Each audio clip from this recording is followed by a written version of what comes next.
چائے یا کافی، راماناتھ رائے۔ ترجمہ نسیم عزیزی۔ کسی کے گھر جانے پر جب مجھ سے یہ پوچھا جاتا ہے کہ چائے یا کافی، تو اس وقت اس سنگین مسئلے سے دوچار ہو جاتا ہوں، سمجھ میں نہیں آتا کہ کیا جواب دوں، اس لیے جس وقت جو سمجھ میں آتا ہے کہہ دیتا ہوں۔ پھر جب میرے کہنے کے مطابق چائے میرے سامنے لائی جاتی ہے تو یہ سوچتا ہوں کہ کافی کیوں نہیں طلب کی، اور جب کافی سامنے رکھی جاتی ہے تو یہ خیال آتا ہے کہ چائے طلب کرنی چاہیے تھی۔ سونم اور پونم کے معاملے میں بھی بالکل یہی مسئلہ درپیش ہے۔ جب سونم کے پاس جاتا ہوں، باتیں کرتا ہوں تو پونم کی یاد آتی ہے، اور جب پونم کے پاس جاتا ہوں تب سونم کی یاد آتی ہے۔ دونوں میں سے کس سے شادی کرنی چاہیے یہ آج تک طے نہیں کر پایا ہوں۔ اس کی وجہ یہ کہ جس طرح چائے اور کافی میں فرق ہے، عین یہی فرق سونم اور پونم میں بھی ہے۔ سونم شمالی کلکتہ کی باشندہ ہے، سانولی سی اور سر میں لمبے بال، سنجیدہ اور کھانا بنانے میں ماہر، سلائی کڑھائی، گھر کی آراستگی اور سجاوٹ، فلموں سے کم دلچسپی اور شوہر، لڑکا اور لڑکی پر مشتمل ایک عمدہ گھر کی چاہت رکھنے والی۔ پونم جنوبی کلکتہ کی باشندہ ہے، گوڑا رنگ، بوائے کٹ بال، چنچل، کھانا نہیں بنانے والی، سلائی کڑھائی سے ناواقف، گھر کی آراستگی اور سجاوٹ سے زیادہ خود کو سنوارنے سے دلچسپی رکھنے والی، گھر میں ہر وقت بیٹھے رہنا ناپسند، رات دن گھومتے رہنے کا شوق۔ میں جب سونم کے قریب جاتا ہوں اس وقت میرے جسم اور من کی تھکن دور ہوتی ہے اور سو جانے کی خواہش ہوتی ہے، اور پونم کے پاس آنے پر میرے جسم اور من میں ہلچل سی اٹھتی ہے۔ یہ خواہش پیدا ہوتی ہے کہ اس کا ہاتھ پکڑ کر گھومنے چلا جاؤں۔ رابندر ناتھ کی دو بہنیں شرمیلا اور اورمی مالا کے رول کی طرح، جس میں ایک ماں کی ذات اور دوسری محبوبہ۔ ابا جان کو مرے ہوئے 7 سال ہو گئے، ابھی امی جان ہی میری سب کچھ ہیں۔ امی جان نے ایک دن مجھے اپنے قریب بلا کر کہا کہ وہ کتنے دن اور جئیں گی، کوئی ٹھیک نہیں ہے، مرنے کے قبل وہ اپنے پوتے کی شکل دیکھنا چاہتی ہیں، تم اب شادی کر لو، چاہے جس سے تمہاری مرضی ہو، مجھے کوئی اعتراض نہیں۔ امی جان کی بات ٹالی نہیں جا سکتی۔ میں نے ہنس کر کہا، آپ اطمینان رکھیں، آپ اپنے پوتے کی شکل دیکھ کر ہی ملک عدم کو روانہ ہوں گی۔ آپ ایک مبارک دن تجویز کریں۔ امی جان کے لیے ہر سال جنتری خریدنا پڑتی ہے۔ امی جان جنتری کے بغیر کوئی کام نہیں کرتی۔ انہوں نے جنتری دیکھ کر بتایا کہ پھاگن کی 20 تاریخ ساتھ ہے۔ میں نے ان سے وعدہ کیا کہ 20 تاریخ کو شادی کروں گا، شاید انہیں یقین نہ آیا ہو۔ انہوں نے غیر یقینی لہجہ میں پوچھا کہ شادی کرو گے؟ تو میں نے کہا کروں گا۔ امی جان مطمئن ہو گئیں۔ آج اوگروہائن کی 20 تاریخ ہے۔ پھاگن کی 20 تاریخ کے آنے میں پورے 3 ماہ باقی ہیں اور دیر کرنا مناسب نہیں۔ 1 ہفتے کے اندر کر لینا ٹھیک ہوگا۔ میں کس سے شادی کروں گا، سونم سے یا پونم سے؟ آج اتوار کا دن تھا۔ شام ہوتے ہی گھر سے نکل پڑا۔ باہر جاتے ہی وہی مسئلہ عام، سونم یا پونم، کس کے پاس جاؤں، کس سے کہوں کہ میں تم سے شادی کرنا چاہتا ہوں؟ دل ہی دل میں 5 منٹ کے وقفے تک دونوں کا تقابلی جائزہ لیا۔ نتیجہ کے طور پر پونم زیادہ بہتر لگی۔ اس کی وجہ یہ کہ پونم کے جسم کا رنگ گوڑا ہے۔ لڑکیوں کی جانب دیکھتے رہنا مجھے بہت اچھا لگتا۔ فوراً میں بذریعہ ٹیکسی پونم کے گھر کو چل پڑا۔ وہ گھر پر تھی۔ پونم سے میں نے کہا کہ ایک خبر ہے۔ پونم نے متجسس نگاہوں سے مجھے دیکھتے ہوئے پوچھا، کیسی خبر ہے؟ میں پھاگن مہینے میں شادی کر رہا ہوں۔ لڑکی دیکھ لی ہے؟ ہاں۔ لڑکی کون ہے؟ تم۔ جا، کیسی شرارت ہے، سچ کہہ رہا ہوں۔ پھاگن کی 20 تاریخ کو ہماری شادی ہو گئی۔ ابھی 1 سال پورا بھی نہ ہوا کہ مجھے احساس ہوا کہ میں نے ایک بہت بڑی بھول کی ہے۔ پونم کو اپنے پاس بٹھا کر سنیما دیکھی جا سکتی، باہر گھوما جا سکتا، سنسار نہیں بسایا جا سکتا۔ اس کا سبب یہ ہے کہ پونم ہم میں سے کسی کی پرواہ نہیں کرتی۔ جب تب بلا ضرورت گھر سے تنہا نکل پڑتی ہے، کہاں جاتی ہے خدا ہی جانے۔ مجھے یا امی جان کو کوئی بات بولنے کی ضرورت محسوس نہیں کرتی۔ کچھ استفسار کرنے پر خاموش رہتی ہے، کسی قسم کا کوئی جواب نہیں دیتی۔ ہمیں بہت تکلیف پہنچتی ہے، وقتاً فوقتاً تلخ باتیں سنا دیتی ہے۔ امی جان ضعیف ہو چکی، وہ سنسار کے مطلق بار کو سنبھال نہیں سکتی۔ تاہم کچھ کیا بھی نہیں جا سکتا۔ امی جان ناتواں ہونے کے باوجود خندہ روح ہو کر تمام کام انجام دیتی رہتی ہیں۔ پونم ایک گلاس پانی بھی دے کر ان کا تعاون نہیں کرتی۔ ایک دن آفس سے لوٹنے کے بعد پونم کو اپنے گھر پر نہیں پایا۔ امی جان نے بتایا کہ دوپہر کا کھانا کھا کر وہ نکلی ہے، اب تک واپس نہیں آئی۔ میں غصے میں چپ چاپ بیٹھا رہا۔ پونم رات کے 10 بجے آئی۔ میں نے اس سے کہا یہ سب نہیں چلے گا۔ پونم بھویں تان کر بولی کیا سب؟ تمہارا اس طرح وقت بے وقت بتائے بغیر گھر سے نکل پڑنا اور جب تب واپس آنا۔ پونم نے اس کی وضاحت مانگی اور کہا کہ تم کہنا کیا چاہتے ہو؟ میں نے صاف الفاظ میں اسے بتایا کہ کل سے تم امی جان کو بغیر بتائے گھر سے باہر قدم نہیں رکھ سکتی۔ اگر میں نکلوں تو تب خوب خراب ہو جائے گا۔ پونم یہ سن کر خاموش ہے۔ صرف یہی نہیں، اس نے ہمارے غصے کہ کچھ کھایا پیا نہیں۔ اس واقعہ کے 2 دن بعد آفس سے میں جب گھر آیا تو ایک خط دستیاب ہوا۔ کچھ یوں لکھا تھا، میں جا چکی ہوں، مجھے دوبارہ لانے کی کوشش مت کرنا پونم۔ امی جان بہت نرم دل واقع ہوئی ہیں۔ دلہن کی اس حرکت سے وہ حد درجہ پریشان ہو گئی، کھانا پینا چھوڑ دیا، بات چیت بھی تقریباً بند کر دی۔ میں نے بڑے معالج کو دکھایا، بہت زیادہ ادویات کھلائیں، مگر ان کی صحت یابی کی کوئی علامت دکھائی نہیں تھی۔ ایک دن بوقت صبح امی جان نے نحیف آواز میں مجھے پکارا۔ میں ان کے قریب جا کر بیٹھ گیا۔ امی جان نے ملتجیانہ نگاہوں سے دیکھتے ہوئے اپنا چہرہ چند لمحوں کے لیے نیچے کر لیا اور کہا تم سے ایک درخواست ہے۔ کیا؟ قبول کرو گے؟ میں نے کسی روز اور کسی بھی حالت میں امی جان کی حکم عدولی نہیں کی ہے، اس لیے وہ کیا کہنا چاہتی ہیں یہ جانے بغیر اس بات میں جواب دیا تم پھر ایک شادی کر لو۔ پھر؟ ہاں، تمہاری دوسری شادی کے بعد ہی میں سکون و اطمینان حاصل کروں گی۔ میں اپنے پوتے کی شکل دیکھ کر ہی مرنا چاہتی ہوں۔ میں کچھ کہہ نہیں سکا اور گہری سوچ میں مستغرق ہو گیا۔ لیکن اب مجھ سے شادی کون کرے گا؟ سونم، ایک بار فون کر کے دیکھ لوں؟ نہیں، رہنے دو، یہ سب باتیں فون پر نہیں ہوا کرتی ہیں۔ میں بلاتا پھر سونم کے پاس جا پہنچا۔ سونم نے پوچھا کیا حال ہے؟ میں نے کہا اچھا نہیں۔ کیوں؟ اس سوال کا جواب دیے بغیر میں نے کہا تم سے ضروری باتیں کرنی ہیں۔ کیسی بات؟ میں بڑی مصیبت میں مبتلا ہو گیا ہوں۔ کیسی مصیبت؟ پونم نے جو ذلیل حرکت کی ہے کیا تمہیں معلوم بھی ہے؟ کیا؟ وہ مجھے چھوڑ کر چلی گئی۔ میں اس سلسلے میں کیا کر سکتی ہوں؟ تم مجھ پر ایک احسان کرو۔ کیا احسان؟ امی جان نے مجھے دوبارہ شادی کرنے کا حکم دیا۔ تم مجھ سے شادی کر لو۔ کیا اول فول بک رہے ہو؟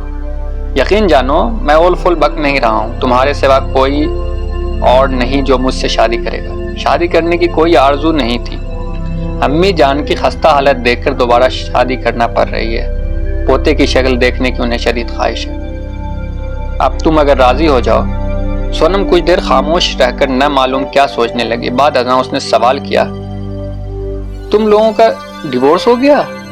وہ ہو جائے گا، مجھے 7 دن کا وقت دو، میں اس نازک مسئلے پر غور کر لوں۔ میں معاملے کو طول نہ دے کر فوراً سونم کے گھر سے روانہ ہو گیا۔ ٹھیک 7 دنوں کے بعد پھر اس کے پاس گیا۔ وہ ہنستے ہوئے بولی میں راضی ہوں، ڈیورس حاصل کرنے میں کوئی دشواری پیش نہ آئی۔ خوراک و پوشاک کے مطالبے کو میں نے تسلیم کر لیا، لیکن سونم سے شادی کرنے کے بعد مجھے احساس ہوا کہ میں نے پھر ایک بار غلطی کی۔ سونم کو لے کر سنسار بسایا جا سکتا، شاد نہیں رہا جا سکتا۔ سونم کو کھانا بنانا، سلائی کڑھائی اور گھر کی بہتر طور پر دیکھ ریکھ کرنا اچھا لگتا ہے، مگر ہاتھوں میں ہاتھ ڈال کر گھومنا پسند نہیں۔ چند روز جنوبی ہندوستان کے کچھ اہم علاقوں کی سیر کرنے کے بعد سونم اتنا زیادہ تھک گئی تھی کہ سیر سپاٹے کے نام پر اس کے جسم میں ایک انجانی سی لہر دوڑ جاتی ہے۔ میری خواہش تھی کہ راجستھان کا رخ کروں، وہ پوری نہ ہو پائی۔ مجھے پرلے درجے کا بیوقوف گردان کر جان بوجھ کر امی جان کی ناسازی طبیعت کا واسطہ دیا اور مزید یہ کہا کہ کب کیا ہو جائے کہا نہیں جا سکتا۔ ایسی حالت میں امی جان کو چھوڑ کر جانا ٹھیک نہیں۔ راجستھان جانا ہے، تم تنہا چلے جاؤ، میں نہیں جاؤں گی۔ میں اور کیا؟ کیوں؟ سب کچھ جانتے ہوئے میں خاموش رہا۔ میرا راجستھان جانا نہیں ہوا۔ کبھی کبھار سونم کے ساتھ مجھے سنیما یا تھیٹر دیکھنے کی خواہش ہوتی ہے، لیکن سونم کو سینما یا تھیٹر میں کوئی دلچسپی نہیں ہے۔ کہتی ہے کہ وہ سب ناچنا گانا اسے اچھا نہیں لگتا۔ نتیجہ یہ ہوا کہ میری زندگی ایک رخی اور بوجھل سی ہو گئی۔ عین ممکن ہے کہ امی جان نے دل ہی دل میں ایسے بہو کی ضرورت محسوس کی تھی، اس لیے سونم کے عمدہ اوصاف اور نیک خصائل کی توصیف و تحسین کا اختتام نہیں۔ ہمارے گھر آنے والے متعلقین و احباب سے وہ ہمیشہ یہی کہتی کہ اس بار انہیں ایک بہت اچھی بہو مل گئی ہے، بالکل دیوی جیسی۔ لیکن میں ایسی دیوی کو لے کر کس درجہ پریشان ہو گیا ہوں، شاید اس کا علم ان کو نہیں ہے۔ اگر پتہ چلتا تو وہ برافروختہ ہو جاتی، اس لیے اندرون قلب میں پلنے والے غم کو باہر آنے کا موقع نصیب نہ ہوا۔ ایک فرما بردار بیٹے کی طرح سونم کو لے کر زندگی بسر کرنے لگا اور دل ہی دل میں پونم کے خواب دیکھنے لگا۔ یک بارگی یہ محسوس ہوا کہ اس سے بہتر پونم تھی۔ میں نے غلطی کی ہے، بہت بڑی غلطی کی ہے۔ پونم کے ساتھ مجھے اچھا سلوک کرنا چاہیے تھا۔ ایک دن خود پر قابو نہ پاتے ہوئے پونم کے گھر پہنچ گیا۔ پونم مجھے دیکھ کر حیران ہو گئی۔ اس نے پوچھا کیا بات ہے؟ میں نے کہا تمہارے ہاتھ کی کافی پیے بہت دن ہو گئے، ایک کپ کافی پلاؤ گی؟ پونم نے نہ نہیں کہا، ایک کپ کافی بنا کر مجھے دی اور پوچھا امی جان کیسی ہیں؟ بخیر ہیں سونم، بخیر ہیں؟ تم؟ بخیر نہیں۔ کیوں؟ تم بہت یاد آتی ہو۔ وہ خاموش رہی۔ امی جان کی ازلی خواہش تھی کہ وہ پوتے کی شکل دیکھ کر دائی اجل کو لبیک کہتی۔ ان کی خواہش پوری نہ ہوئی، وہ پہلے ہی فوت کر گئیں۔ میں نے بھی ان کی وفات کے بعد یہ فیصلہ کر لیا کہ بس اب اور نہیں، سونم کے ساتھ تعلقات ختم کر لینے کی ضرورت ہے۔ جس کو میں چاہتا نہیں اس کے ساتھ سنسار بسایا نہیں جا سکتا۔ اس لیے ایک دن میں نے براہ راست کہہ دیا کہ ہم دونوں کا ایک ساتھ رہنا مناسب نہیں۔ سونم اس بات پر ذرا بھی جذباتی نہ ہوئی۔ خود کو بہت حد تک سنبھالتے ہوئے اس نے کہا تم بولنا کیا چاہتے ہو؟ میں ڈیورس چاہتا ہوں۔ ڈیورس؟ یہی ہوگا۔ سونم ایک پل بھی میرے قریب نہ رکی اور فوراً چلی گئی۔ میں نے سکون کا سانس لیا۔ اس کی وجہ یہ ہے کہ میں ڈرتا تھا کہ سونم شاید ڈیورس کے لیے راضی نہ ہو، کھانا پینا بند کر دے کہ تب میں ایک بڑی مصیبت میں مبتلا ہو جاؤں گا۔ خیر ایسا کچھ بھی نہیں ہوا۔ خالق حقیقی کا میں نے سدا شکر ادا کیا۔ سونم کے ساتھ میرا ڈیورس ہو گیا اور اس بار بھی خوراک و پوشاک کے مطالبے کو میں نے تسلیم کر لیا۔ اب میں ایک اور نئے مسئلے میں گر گیا۔ ہر ماہ اپنی تنخواہ سے پونم اور سونم کو خوراک و پوشاک کی رقوم ادا کرنے کے بعد ذاتی تحویل میں کوئی خاص رقم نہ ہوتی۔ اب اتنی رقم سے بمشکل دال بھات میسر آتے، اس سے زیادہ کچھ بھی نہیں۔ وہ تو میری خوش نصیبی ہے کہ میرے حصے کی جائیداد کا فلیٹ اور فکس ڈپوزٹ کے 3 لاکھ روپے مجھے ملے تھے، ورنہ راہ کا فقیر بن جاتا۔ بہر طور طلاق کے نتیجے میں مالیاتی نقصان ہونے کے باوجود مجھے ذہنی سکون حاصل ہوا۔ اب سونم نہیں اور کسی قسم کی کوئی ذمہ داری نہیں، میں اب آزاد ہوں۔ مجھے کسی بات کی کسی کو کوئی کیفیت دینی نہیں پڑے گی۔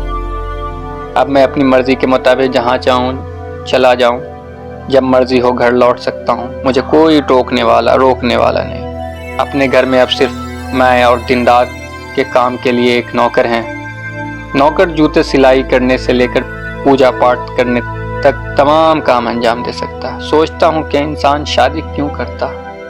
شادی نہ کر کے صرف کام کرنے والا ایک نوکر ہی تو اپنے گھر رکھ سکتا ہے، لیکن سونم اور گھر کے نوکر ایک نہیں ہیں۔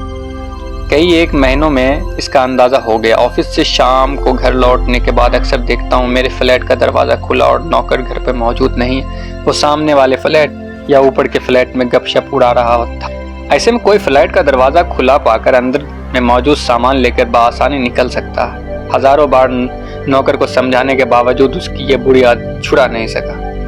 مجھے محسوس ہوا کہ سونم ایسی نہیں تھی۔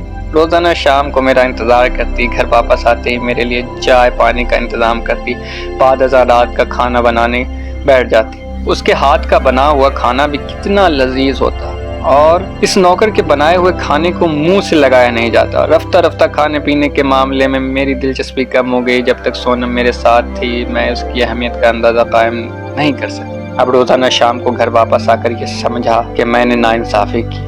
سونم کے ساتھ ناانصافی کی۔ ایک دن آفس سے گھر لوٹتے وقت چائے پینے کی خوب خواہش ہوئی۔ میں سونم کے پاس چلا گیا۔ سونم مجھے دیکھ کر حد درجہ حیران ہو گئی۔ اس نے پوچھا کیا بات ہے؟ میں نے کہا بہت دن ہوئے تمہارے ہاتھ کی چائے نہیں پی، مجھے ایک کپ چائے پلاؤ گی؟ اس نے کوئی اعتراض نہیں کیا۔ ایک کپ چائے بنا کر اس نے مجھے دیا اور پوچھا کیسے ہو؟ اچھا نہیں، میں نے کہا۔ کیوں؟ روزانہ شام کو گھر لوٹ کر مزاج خراب ہو جاتا۔ کیوں؟ تمہاری بہت یاد آتی ہے۔ وہ خاموش رہی۔ دنیا میں مرد ذات کے لیے تنہا رہنے کا سکھ اگر کافی ہے تو دکھ بھی کم نہیں۔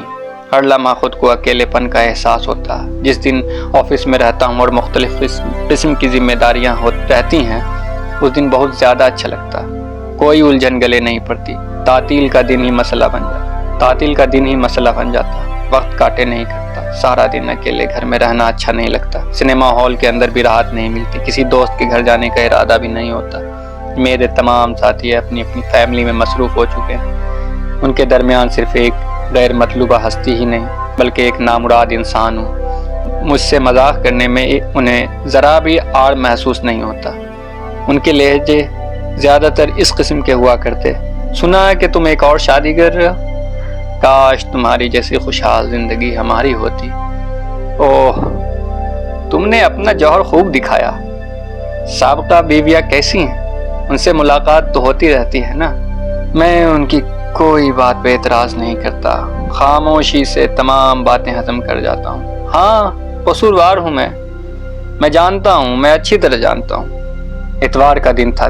نیند سے بیدار ہوتے ہی میں نے ارادہ کیا کہ سونم کے پاس جاؤں گا، اس سے ملوں گا۔ کافی روز ہوئے سونم کو دیکھا نہیں، اس سے باتیں نہیں کی، اس لیے منہ ہاتھ دھو کر ناشتے سے فارغ ہو لینے کے بعد سونم کے گھر پر حاضر ہو گیا۔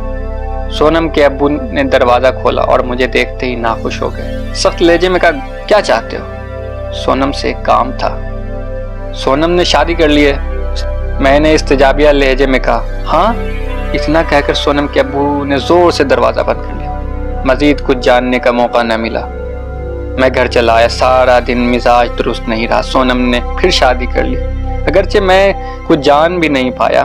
شام ہوئی تو اپنی طبیعت کو بحال کرنے کے بغرض میں پونم کے گھر پہنچا۔ پونم کی ماں نے دروازہ کھولا۔ مجھ پر نگاہ پڑتے ہی انہوں نے فوراً کہا پونم یہاں نہیں رہتی ہے۔ کہاں رہتی ہے؟ نہیں بتاؤں گی۔ پونم نے پھر شادی کی ہے؟ ہاں۔ اتنا کہہ کر پونم کی ماں نے بھی زور سے دروازہ بند کر لیا۔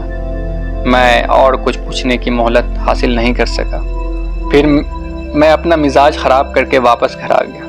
رات کو سوتے وقت میں نے سوچا چلو اچھا ہی ہوا، اس میں بد مزاجی کی کوئی گنجائش نہیں، بلکہ مجھے خوش ہونا چاہیے، اس لیے کہ اب مجھے خوراک و پوشاک کی رقم نہیں دینی پڑے گی۔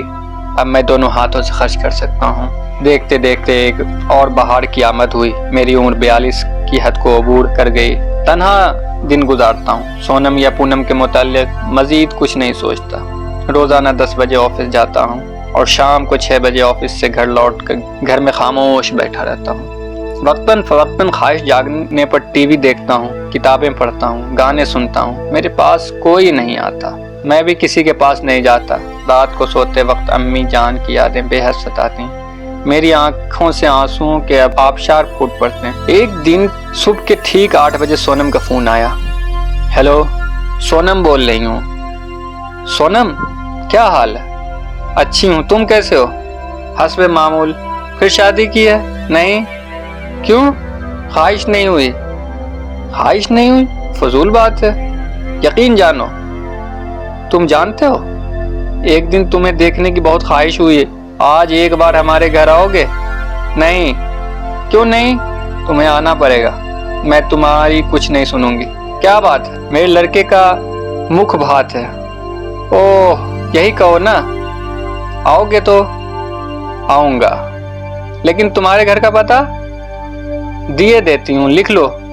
میں نے سونم کا پتہ لکھ لیا۔ سونم اب گوڑیا میں رہتی ہے اور آدھ گھنٹے بعد پونم کا فون آیا۔ ہیلو، پونم بول رہی ہوں۔ کہو کیا حال ہے؟ کیسی ہو؟ اچھی ہوں، تم کیسے ہو؟ حسب معمول۔ گھر میں کوئی نئی دلہن لائے ہو؟ یہ نہیں، بالکل تنہا۔ ہاں، تمہارے بغیر مجھے بے اطمینانی محسوس ہوتی ہے۔ ذرہ نوازی کے لیے شکریہ۔ آج ایک بار ہمارے گھر آؤ گے؟ کیوں؟ تمہیں دیکھوں گی۔ جھوٹ مت بولو، کیا بات ہے، کہو۔ آج میری لڑکی کا یوم پیدائش ہے، آؤ گے نا؟ آؤں گا، لیکن تمہارے گھر کا پتہ دے دیتی ہوں، لکھ لو۔ میں نے پونم کا پتہ لکھ لیا۔ پونم آج کل دھنکیشور میں رہتی ہے۔ شام کو آفس سے گھر لوٹ کر نئے کپڑے زیب تن کرنے کے بعد میں تیار ہو گیا۔ آج ایک عرصے بعد سونم سے ملاقات ہوگی، پونم سے ملاقات ہوگی۔ میں اندر ہی اندر بے قابو ہو گیا۔ پھر وہی 25 برس کی جوانی لوٹ آئی۔ لیکن سڑک پر آ کر ٹیکسی پر سوار ہونے کے وقت میرے قدم بے اختیاری طور پر رک گئے۔ یہ خیال آیا کہ دونوں الگ الگ سمتوں کے باشندہ ہیں۔ سونم گوڑیا میں اور پونم دھنکیشور میں۔ ایک کے پاس جانے پر دوسرے کے پاس جانا نہیں ہو پائے گا، قطعی ناممکن ہے۔ میرے سامنے ہمیشہ کی طرح پھر وہی مسئلہ آن پڑا، سونم یا پونم، چائے یا کافی۔